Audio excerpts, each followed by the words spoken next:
Hello everyone, welcome all of you in this formula revision session. और आज का जो हमारा फॉर्मूला रिवीजन होगा, शॉर्ट नोट्स जो आप बना के रखना है वो आपका फ्लूइड काइनेटिक्स टॉपिक के लिए है। जैसा आप लोग चाहते थे कि सर आप शॉर्ट नोट्स कितने शॉर्ट तरीके से बनाते थे, किन किन पॉइंट को आप लिखते थे, वो सारी चीजें रिटन वे में ही मैं शो कर रहा हूँ और आपको उसी तरीके से अच्छे से नोट करना है। तो चलिए स्टार्ट करते हैं। सबसे पहले रिगार्डिंग कॉम्बैट, तो आपकी कल की जो कॉम्बैट की डेट है वो आप सब लोग को मालूम है 22 और आप सब लोग कोड यूज कर सकते हैं MRI10 कोड का। तो इस कोड का आप दो जगह यूज करते हैं, एक आप प्लस के सब्सक्रिप्शन में भी यूज करते हैं, दूसरा आप कॉम्बैट के रजिस्ट्रेशन में भी यूज कर सकते हैं।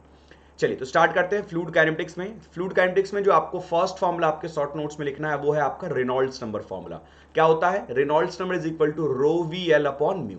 Rho V L upon mu आप क्या समझते हैं? Rho V L upon mu से आप क्या समझते हैं कि रो आपका डेंसिटी है, वी आपकी वेलोसिटी है, एल आपकी कैरेक्टरिस्टिक्स लेंथ है और म्यू आपका डायनेमिक विस्कोसिटी है। एल आपका कैरेक्टरिस्टिक्स लेंथ है, तो आपको मालूम है फॉर सर्कुलर क्रॉस सेक्शन उसको हम डी के बराबर लिखते हैं। इसलिए सर्कुलर पाइप में आप देखते हो पाइप फ्लो में रो वी डी बाई म्यू हम लोग यूज करते हैं।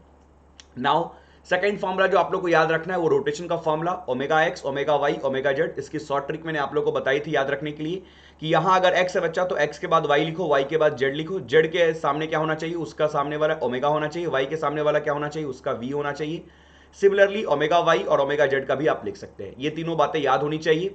आप सब लोग को मालूम है कि 2 इंटू ओमेगा कर लो तो आपको क्या मिलता था? ओम। ओम क्या किस चीज को डिनोट करता है? ओम किसका सिंबल है? आपको वर्टिसिटी का। वर्टिसिटी, तो वर्टिसिटी इज इक्वल टू क्या होता है हमारा? दो फॉर्मूला, एक 2 ओमेगा, या आप बोल सकते हो vorticity is equal to circulation per unit area.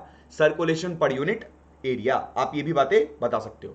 ठीक है, नेक्स्ट है आपका इक्वेशन ऑफ स्ट्रीमलाइन। तो आप लोग को हमेशा मालूम है dx अपॉन यू और dy अपॉन वी और dz अपॉन ओमेगा। ये बातें आप लोग को ऑलरेडी मालूम है। अगर ये सिर्फ 2D फ्लो के लिए है तो सिर्फ dx upon U equal to dy upon V, इतना भी लिख सकते हैं आप। नेक्स्ट जो आपको फॉर्मूला है वो एक्सेलरेशन का फॉर्मूला है। क्या होता है? ax equal to double U upon double T plus U into double U upon double X plus V into double U upon double Y. U है, एक्स के लिए यू है तो आपको सारे देखोगे यू के टर्म ही दिखेंगे, और यू वी ओमेगा नीचे आपको स्पेस के हिसाब से। तो ये जो आपका फर्स्ट वाला पार्ट है ये आपको क्या है? स्पेस के मतलब जो आपका एक्सेलेरेशन है विथ रिस्पेक्ट टू स्पेस है। ये जो आपका फर्स्ट पार्ट है ये आपका acceleration with respect to time है। तो जब acceleration with respect to time बात हो तो उसको हम लोकल एक्सेलेरेशन बोल रहे हैं, और जब acceleration with respect to space, space can be X Y Z, कुछ भी हो सकता है, that something we are calling as convective acceleration. इसको हम क्या बोल रहे हैं? कन्वेक्टिव एक्सेलेरेशन बोल रहे हैं। Similarly you can write for a y a z, आप सबके लिए लिख सकते हैं। Local acceleration plus convective acceleration, इन दोनों को कंबाइन फॉर्म में हम क्या बोलते हैं? Total acceleration. इसको हम क्या बोलते हैं? Total acceleration. Now you guys are knowing that कि अगर आपने स्टडी फ्लो माना है तो स्टडी फ्लो का मतलब क्या होता है? Anything, any flow parameter with respect to time it will not change. और यहां पे देखो आपका u with respect to time की बात हो रही है, तो इन दैट केस अगर आपका स्टडी फ्लो है तो आपका लोकल एक्सेलेरेशन जीरो होगा, क्योंकि विद रिस्पेक्ट टू टाइम आपके स्टडी फ्लो में सब कुछ जीरो ही होता है। नेक्स्ट, अगर आप यूनिफॉर्म फ्लो की बात करें तो यूनिफॉर्म फ्लो क्या होता है? That parameters with respect to space they will not change, it will be zero. So here you can see that your velocity is changing with respect to x and y and z, तो वो चीजें ना हो, मतलब आपका convective acceleration zero होगा for uniform flow. इस बात का ध्यान रखिएगा। अनस्टडी फ्लो के लिए आपको लोकल एक्सेलेरेशन भी रहेगा, या नॉन यूनिफॉर्म फ्लो के लिए आपको कन्वेक्टिव एक्सेलेरेशन भी रहेगा। आई होप ये पॉइंट आपको समझ में आ गया होगा। रिगार्डिंग टेंजेंशियल एक्सेलेरेशन, तो टेंजेंशियल एक्सेलेरेशन आप लोग को मालूम है क्या होता है? उसके लिए फॉर्मूला आपको गिवन है, double V upon double T plus vs into double V S upon double T. ये फिर से आपको लोकल टेंजेंशियल एक्सेलेरेशन में बोलूंगा, और ये आपका कन्वेक्टिव वाला पार्ट है। नॉर्मल एक्सेलेरेशन के लिए आपने फॉर्मूला लिखा है an equal to double V N आपका नॉर्मल वेलोसिटी है, नॉर्मल डायरेक्शन की वेलोसिटी है, with respect to T plus V S squared upon R. तो ये आपका हो गया टेंजेंशियल और नॉर्मल एक्सेलेरेशन। कंटिन्यूटी इक्वेशन में आप देखिए, कंटिन्यूटी में आपके पास क्या है? Double u upon double T plus नेवला। नेवला का मतलब क्या होता है आपका? नेवला का आपको जो मतलब है, आप नेवला का मतलब जानते होंगे, double u upon double x i bar, double y upon double y j bar, double upon double z की बार। ये आपका होता है लेब्डा का मतलब। इसको आप अगर रो वी से मल्टीप्लाई कीजिएगा तो रो आपकी डेंसिटी होगी, वी आपका एवरेज वेलोसिटी है यहाँ पे, तो you will get something like this equation. और इसको हम बोलते हैं 3D स्टडी फ्लो के लिए इक्वेशन है आपका कंटिन्यूटी इक्वेशन। तो आपका कंटिन्यूटी इक्वेशन का वैलिड होना क्या बताता है? कि फ्लो एग्जिस्ट कर रहा है, फ्लो आपका स्टडी है एंड इनकंप्रेसिबल है। तो अगर आपने ये कहीं पे प्रूफ कर दिया, ये इक्वेशन को कहीं पे प्रूफ कर दिया, किसी भी वेलोसिटी प्रोफाइल के लिए अगर आपने ये प्रूफ कर दिया, दैट मींस वो फ्लो आपका एग्जिस्ट भी करेगा, वो फ्लो आपका स्टडी भी होगा, वो फ्लो आपका इनकंप्रेसिबल फ्लो भी होगा। इस बात का ध्यान रखना, न्यूमेरिकल में बहुत काम आता है। दूसरा, for one steady flow, for 1D flow जो आपका है, 1D फ्लो के लिए आपका rho basically mass rate equal to constant. तो मास रेट आपने क्या रखा है यहाँ पे? मास रेट का रो इंटू क्यू। तो रो A1 इंटू V1, दोनों का अगर रो बराबर है, अगर इनकंप्रेसिबल फ्लो है तो दोनों का रो बराबर होगा, A1 V1 will be equal to A2 V2। ये भी आप कर सकते हैं और ये भी बहुत यूज करते हैं आप, A1 V1 equal to A2 V2, आप बहुत यूज करते हैं। नेक्स्ट आपको आता है स्ट्रीम फंक्शन और velocity potential function. Stream function को हम साई से डिनोट करते हैं और इसको हम फाई से डिनोट करते हैं। अब del psi upon del X क्या होता है आपका वी, आपको इसका मैं फंडा याद रखाया था कि जिस भी एक्सिस के जो स्ट्रीम फंक्शन हो क्या रहता है कि उसको अगर आप एक्स एक्सिस के अबाउट डिफरेंशिएट करेंगे, पार्शियल डिफरेंशिएशन निकालेंगे, तो वो आपको उसके perpendicular direction and that too in anti clockwise direction, that too in anti clockwise direction. तो एंटी क्लॉकवाइज डायरेक्शन में आपको क्या करेगा, ये आपकी वेलोसिटी देगा। तो आप देखो एक्स आपका ये है, अगर आपका यहां देखिएगा आपका ये एक्स डायरेक्शन है, तो इसके परपेंडिकुलर आपका क्या होगा वाई, और इसी डायरेक्शन में एंटी क्लॉकवाइज, क्लॉकवाइज नहीं जा रहा है एंटी क्लॉकवाइज, तो ये आपको v देगा। सिमिलरली अगर del psi upon del Y निकालेंगे तो इसके एंटी क्लॉकवाइज इधर आएगा, तो ये आपका आएगा माइनस यू। ये आप देख सकते हैं यहाँ पे। अब आप लोग को मालूम है कि स्ट्रीम फंक्शन इरोटेशनल और रोटेशनल दोनों होता है। स्ट्रीम फंक्शन के साथ क्या है आपको, ये कंजर्वेशन ऑफ मास को वैलिड फॉलो करता है। कंजर्वेशन ऑफ मास को फॉलो करना मतलब ये आपकी कंटिन्यूटी इक्वेशन को भी सेटिस्फाई पूरा से पूरा करता है। साथ में आपको अगर ये लैप्लास इक्वेशन को सेटिस्फाई करता है तो ये इरोटेशनल हो जाता है, और अगर नहीं सेटिस्फाई करता है तो ये रोटेशनल रहता है। तो मतलब stream function will be valid for irrotational and rotational flow, यहां आपको ये मेंशन किया हुआ है। नेक्स्ट अगर मैं बात करूं वेलोसिटी पोटेंशियल फंक्शन की, तो वेलोसिटी पोटेंशियल फंक्शन में आपके पास क्या है, del phi upon del X will be give you, like यहां पे जब आप पार्शियल डिफरेंशिएट करेंगे विद रिस्पेक्ट टू एक्स, तो वो आपको क्या करेगा, उसी एक्सिस के अबाउट बट अपोजिट में आपको क्या देगा, अपोजिट में क्या देगा आपको वेलोसिटी देगा, minus U minus V minus omega. ये आप देख सकते हैं। और यहां आपको ये आपकी कंटिन्यूटी इक्वेशन मतलब कंजर्वेशन ऑफ मास को यहां वेरीफाई करने की इसकी जरूरत नहीं है, मतलब ये कंटिन्यूटी इक्वेशन को सेटिस्फाई नहीं करेगा, तब कर सकता है जब ये लैप्लास इक्वेशन को सेटिस्फाई कर रहा हो।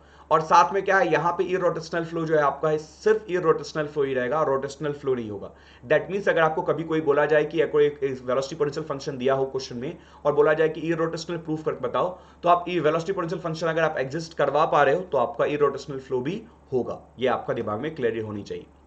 नेक्स्ट जैसा मैंने आपको बताया सर्कुलेशन, तो सर्कुलेशन का बेसिकली फॉर्मूला क्या होता है, सर्कुलेशन का अगर बेसिक फॉर्मूला आप लिखना चाहो तो सर्कुलेशन मैं डिनोट करता हूं इससे, is equal to ohm, that is vorticity into area of close loop, into area of close loop.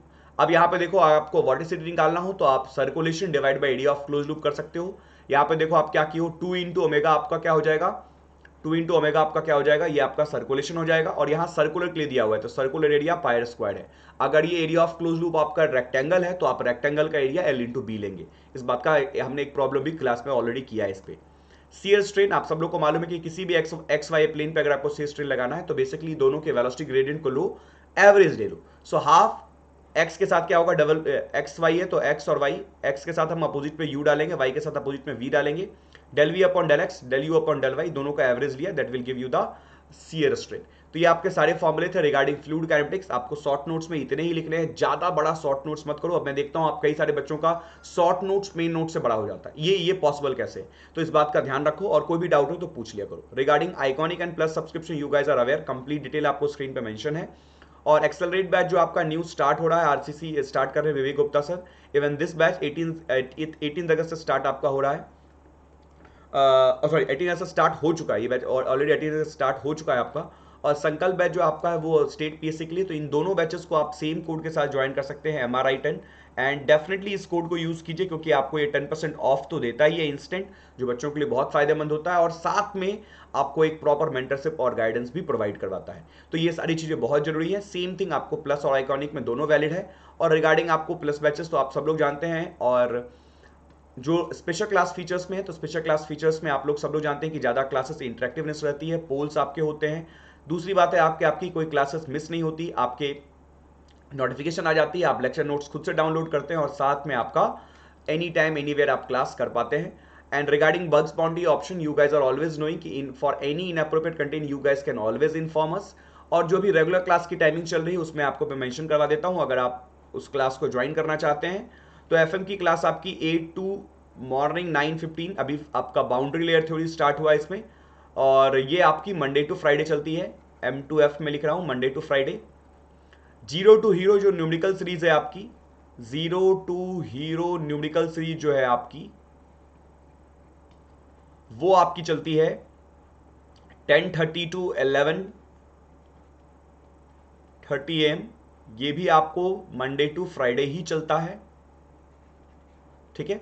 और ये जो आपका रिवीजन 10 मिनट रिवीजन सीरीज जो है ये आपको ट्यूसडे, थर्सडे और सैटरडे, ये 3 दिन रहते हैं, आपको 1 PM पे मैं मिलता हूं।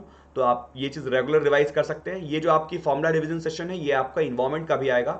10 मिनट्स है, ज़्यादा टाइम नहीं लेता हूँ और मैं आपको कम टाइम में ज़्यादा चीज़ें प्रोवाइड करवाता हूँ। आई होप ये आपको पसंद आता होगा, ये इनिशिएटिव आपको पसंद आती होगी तो शेयर भी करें। और बिल्कुल जो लोग बच्चे सब्सक्राइब नहीं किए हमारे चैनल को सब्सक्राइब कर लें, और इस इन्फॉर्मेशन को शेयर करना बहुत जरूरी है, ठीक है। चलिए, best of luck and will meet again another day at 1 PM.